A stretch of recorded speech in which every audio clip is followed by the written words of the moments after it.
Hello students, आपको पता है कि वेक्टर क्वांटिटी में मैग्नीट्यूड और यूनिट वेक्टर को कैसे फाइंड करते हैं? चलिए समझते हैं।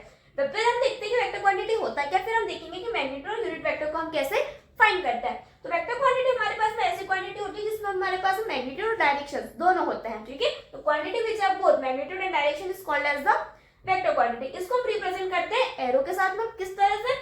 इस तरह से। देखो, अगर हमारे पास में ए, उसके ऊपर क्या लिखा हो, एरो लगा हो, तो इसको हम बोलते हैं ए वेक्टर। अब एक एग्जांपल देखो, अगर हमारे पास में ए वेक्टर दे रखा है 3i cap plus 4j cap plus 5k cap. अब ये क्या होते हैं? देखो, i j k, ये हमारे पास में जो ऊपर सिंबल है उसको हम कैप बोलते हैं। तो i कैप, j कैप और k कैप, ये तीनों हमारे पास में क्या होते हैं?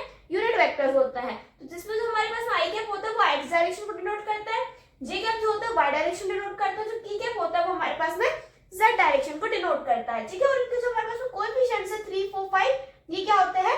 मैग्नीट्यूड्स होता है। तो यहाँ पर हमारे पास डायरेक्शन भी आ गए, मैग्नीट्यूड भी आ गए, इसलिए हमारे पास में क्या होता है? वेक्टर क्वांटिटी होता है। अब यहाँ पर एक चीज और, अगर हमारे पास सिर्फ i और j कैप, अगर दोनों ही मतलब क्या सिर्फ x और y डायरेक्शन है, तो अगर x और y डायरेक्शन होंगे तो ये हमारे पास में 2D में वेक्टर होगा।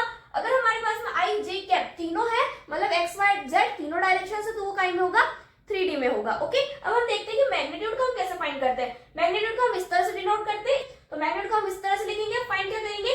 जो भी हमारे पास मैग्नीट्यूड्स होंगे उसको हम अंडर रूट में स्क्वायर लगाकर ऐड कर देंगे। तो अंडर रूट में जो भी मैग्नीट्यूड होगा स्क्वायर को ऐड कर देंगे, तो ये हमारे पास मैग्नीट्यूड निकल कर आ जाएगा। अब यूनिट वेक्टर को हम कैसे फाइंड करते हैं? यूनिट वेक्टर को हम कैप से डिनोट करते हैं। नाउ अगर हमें ए कैप फाइंड करना हो तो वो हम कैसे करेंगे? A vector upon magnitude of a vector, ठीक है। A vector upon magnitude of a vector. तब यहाँ पर हम पहले ए वेक्टर लिखेंगे, नीचे उसका मैग्नीट्यूड लिखेंगे, या तो हम इस तरह से लिख लो या इनको सेपरेट कर लिख लो, ठीक है। तो आई होप आपको समझ में आया कि मैग्नीट्यूड यूनिट वेक्टर को हम कैसे फाइंड करते हैं। तो अगर आपको इस टाइप की और बेसिक्स और वेक्टर्स का एक्सप्रेशन चाहिए तो मैंने इस पर डिटेल वीडियो बनाया है, लिंक डिस्क्रिप्शन में, वहां से आकर उसको देख सकते हैं। और इस टाइप के एग्जाम ओरिएंटेड कंसेप्ट के लिए प्लीज चैनल को सब्सक्राइब करना ना भूलें।